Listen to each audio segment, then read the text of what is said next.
Welcome back to YouTube channel. चलिए location में चलते हैं। आज हम लोग डिस्कस करने जा रहे हैं इजोला के बारे में, जो एक ग्रीन पाउडर है जो पोल्ट्री फार्म और डेली फार्म में यूज होता है। तो ये सब बारे में बताने के लिए अपने साथ हैं doctor KPS Singh sir.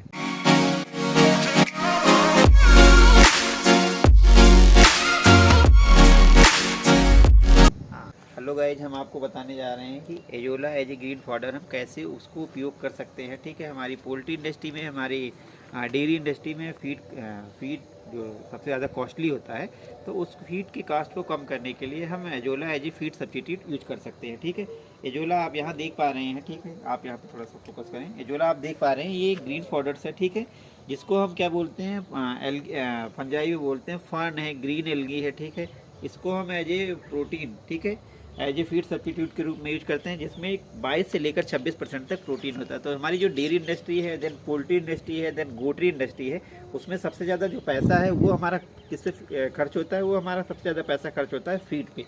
Feed का जो कास्ट है वो पर केजी 22 से लेकर 30 रुपये तक वेरी करता है। तो हम क्या कर सकते हैं, हम अपने फीड की कॉस्ट को कम करने के लिए एजोला को एज ए फीड यूज कर सकते हैं, फीड सब्स्टिट्यूट के रूप में यूज करते हैं। जहाँ पे भी ग्रीन पाउडर की अवेलेबिलिटी नहीं है, ठीक है, जहाँ पे भी कमी है, वहाँ पे हम एजोला को as a green powder substitute के रूप में यूज करते हैं। अगर आपकी एक कैटल है, ठीक है, सपोज जो 3 लीटर दूध देती है, तो हम उसको पर डे क्या देते हैं, 2 से 2.5 kg के आसपास खड़ा दाना देते हैं। तो हमको क्या करना है, उस खड़े दाने को रिप्लेस करना है किससे, एजोला से। तो हम अगर 2.5 kg खड़ा दाना दे रहे हैं, ठीक है, कंसनट्रेट दे रहे हैं, तो उसमें हम क्या करते हैं, 1 kg कम कर देते हैं। तो इस हिसाब से हमारा जो 1 kg कम होता है, वो 1.5 kg हम खड़ा दाना देते हैं, उसमें हम 2 kg एजोला ऐड कर देते हैं। तो हमारा फीड का जो कॉस्ट है वो बच जाता है, और एजोला को हम एज ए फीड सब्स्टिट्यूट के रूप में यूज कर लेते हैं।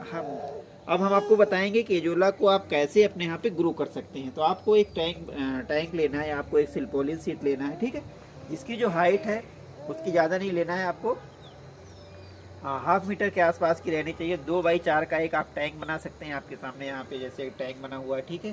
तो एजोला एज ए फीड के रूप में यूज करने के लिए आपको इस टैंक में सबसे पहले 2 किलो गाय का गोबर लेंगे, ठीक है, 2 किलो फर्टाइल सॉइल लेंगे, ठीक है, ऐसी मिट्टी लेंगे जहाँ पे आप खेती कर रहे हो, ठीक है, उसको लेकर इसके साथ इसमें, ठीक है, इस टैंक में अगर तो 40 से 50 लीटर आप पानी डाल देंगे। दोनों को अच्छे से मिक्स करने के बाद एजोला का जो कल्चर है, ठीक है, एजोला के सीड्स भी आते हैं, एजोला के कल्चर्स भी आते हैं। तो आप उसको क्या कर सकते हैं, उस कल्चर को आप अगर 2x4 का आप टैंक ले रहे हो, तो उसमें से 50 से लेकर 100 ग्राम तक, ठीक है, अगर सीड आप ले रहे हो तो 100 ग्राम तक, अगर आप कल्चर ले रहे हो तो 250 ग्राम के आसपास आपको कल्चर लेकर छोड़ देना है। और एजोला के लिए सबसे अच्छा एक एनवायरनमेंट होना चाहिए, थोड़ा सा ह्यूमिडिटी करने के लिए, क्रिएट करने के लिए। आप जहाँ पे भी एजोला को लगा रहे हैं वहाँ पे साइड प्लेस होना चाहिए। अगर आप डायरेक्ट सनलाइट में लगाएंगे तो वहाँ पे क्या है, टेम्परेचर ज़्यादा होने की वजह से क्या है, बर्न आउट हो जाएगा, और जो आपका कल्चर है वो पूरी तरीके से ग्रो अप नहीं करेगा। तो आपको जहाँ पे भी एजोला लगा रहे हैं वहाँ पे साइड प्लेस होना चाहिए। वो आपका कोई पेड़ का के नीचे का हो सकता है, या फिर आप टीन के छत के नीचे रख सकते हैं। तो आपको मैंने बताया कि 2 किलो गाय का गोबर लेना है, ठीक है, 2 किलो फर्टाइल सॉइल लेनी है, ठीक है, उन दोनों को लेकर उस कल्चर में अच्छे से वाटर के साथ मिक्सअप करने के बाद फिर उसमें आपको क्या करना है, 10 ग्राम सुपर फास्फेट डालना। अब आप पूछेंगे सुपर फास्फेट क्यों? सुपर फास्फेट इसलिए डालते हैं ताकि क्या, जो जर्मिनेशन है, जो रीजनरेशन की क्वालिटी है, क्योंकि मल्टीप्लिकेशन ग्रोथ होती है, तो वो क्या है, एजोला का जो कल्चर है वो 2 से 4, 6, ठीक है, 1000, 10,000, फिर वो क्या, लाखों में ऐसे ही। तो अगर विंटर के टाइम में हम एजोला कल्चर को प्रिपेयर करते हैं तो आपको 7 से लेकर 15 दिन तक लग जाता है। लेकिन अगर उसी चीज़ को हम गर्मियों के टाइम में करते हैं, समर टाइम में करते हैं, तो वो आपको 7 से 8 दिन में एक कल्चर 2x4 के मीटर के टैंक में बन के तैयार हो सकता है। तो इस तरीके से हम अपने जानवरों को, एजोला को खिला सकते हैं। आप इसको एज सच भी खिला सकते हैं, ठीक है, इसको आप ड्राई करके भी खिला सकते हैं। तो रिकमेंडेशन है कि एजोला को हम 30% फीड से पोल्ट्री में और 40% फीड को हम डेयरी इंडस्ट्री में यूज कर सकते हैं। तो गाइज आज के लिए इतना ही, नेक्स्ट हम मिलेंगे, बाय। ठीक है गाइज, आज के दिन अपन लोगों को बहुत सारी जानकारी मिली एजोला ग्रीन पाउडर के बारे में।